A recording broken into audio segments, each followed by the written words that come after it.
രാവിലെ തന്നെ കുളിച്ച് റെഡിയായി നമ്മളൊരു കല്യാണക്കൂടെ പോണതാണ്. കുറച്ച് ലോങ് ആണ്, പാലക്കാടാണ് സ്ഥലം. ഇവിടുന്ന് ഞങ്ങളെല്ലാവരും ട്രാവലറിനാണ് പോണത്. അങ്ങനെ വണ്ടി കയറി കുറച്ച് നേരം എന്തേ ഫോണൊക്കെ നോക്കി കാഴ്ചകൾ കണ്ടും അങ്ങോട്ടും ഇങ്ങോട്ടൊക്കെ നോക്കി അങ്ങനെ ഇരുന്നു. എനിക്കൊരു ചായ മതി അല്ലെങ്കിൽ എനിക്കൊരു കോഫി മതി എന്നും പറഞ്ഞാണ് എല്ലാവരും റെസ്റ്റോറൻറ്റിൽ കയറിയത്. അവസാനം ബ്രേക്ക്ഫാസ്റ്റും കഴിച്ചാണ് അവിടെ നിന്ന് ഇറങ്ങിയത്. പിന്നെ വീണ്ടും ഫോൺ നോക്കിയും അങ്ങോട്ടും ഇങ്ങോട്ടും നോക്കിയിരുന്നും കാഴ്ചകളൊക്കെ കണ്ട് വീണ്ടും നമ്മൾ സമയം അങ്ങനെ തള്ളി നീക്കി ഓഡിറ്റോറിയത്തിലെത്തി.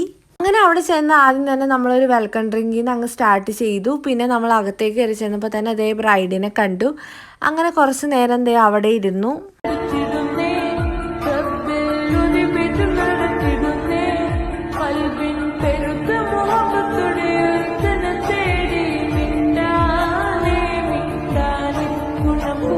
അങ്ങനെ ബ്രൈഡിൻ്റെ ഗ്രൂമിൻ്റെ എൻട്രി ഒക്കെ കഴിഞ്ഞ് നമ്മൾ ഫുഡ് കഴിക്കാൻ വേണ്ടി പോയി. അങ്ങനെ ഫുഡൊക്കെ കഴിച്ചതേ നമ്മൾ സ്റ്റേജിൻ്റെ അവിടെ വന്നിരുന്നു.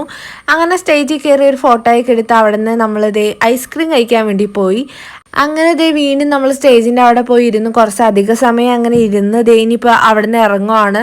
അങ്ങനെ ഇറങ്ങണതിന് മുമ്പ് മുത്തും ഉമ്മച്ചി എന്താ ഗ്രീൻ ടീ എന്താ വാങ്ങി കുടിക്കേണ്ടായിരുന്നു. പിന്നെ കുറച്ച് പേര് ചെക്കൻ്റെ വീട് കാണാൻ വേണ്ടി പോയി. ഇവിടെ അടുത്ത് തന്നെയാണെന്നും പറഞ്ഞ് ഞങ്ങളെപ്പോലെ കുറച്ച് പേര് മാത്രം പോയില്ല, വണ്ടിയിൽ തന്നെ അങ്ങനെ ഇരുന്നു. അങ്ങനെ വീട് കാണാത്തവരും കണ്ടവരെല്ലാവരും വീണ്ടും പോയി വീടൊക്കെ കണ്ട് അവിടെ നിന്ന് ഇറങ്ങി. പിന്നെ കുറച്ച് ലോങ് ആയതുകൊണ്ട് തന്നെ കുറേ എത്തിയപ്പോൾ എല്ലാവരും ജ്യൂസ് കുടിക്കാനും ചായ കുടിക്കാനും അങ്ങനെ ഇങ്ങനെ ഓരോ കാര്യത്തിനായിട്ട് പുറത്തേക്കൊന്ന് ഇറങ്ങി.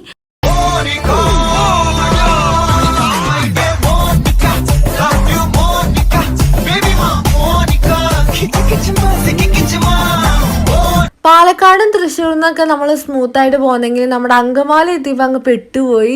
നല്ല ബ്ലോക്കായിരുന്നു. 1.5 മണിക്കൂർ നമ്മൾ ബ്ലോക്കിൽ കിടന്നു. പറ്റില്ലാതെ ഞാൻ ഉറങ്ങി വരെ പോയി. പിന്നെ ഞാൻ സ്റ്റോപ്പ് എത്തിയപ്പോഴാണ് അറിഞ്ഞത്. അങ്ങനെ അവിടെ നിന്ന് ഓട്ടോയൊക്കെ വിളിച്ച് നമ്മൾ വീട്ടിലേക്ക് പോവുകയാണ്. എൻ്റെ വീഡിയോ ആദ്യമായിട്ട് കാണുന്നവരാണെങ്കിൽ സബ്സ്ക്രൈബ് ചെയ്യുക. പിന്നെ ഈ വീഡിയോ ഒന്ന് ലൈക്ക് ചെയ്യുക, ഷെയർ ചെയ്യുക, കമൻറ്റ് ചെയ്യുക.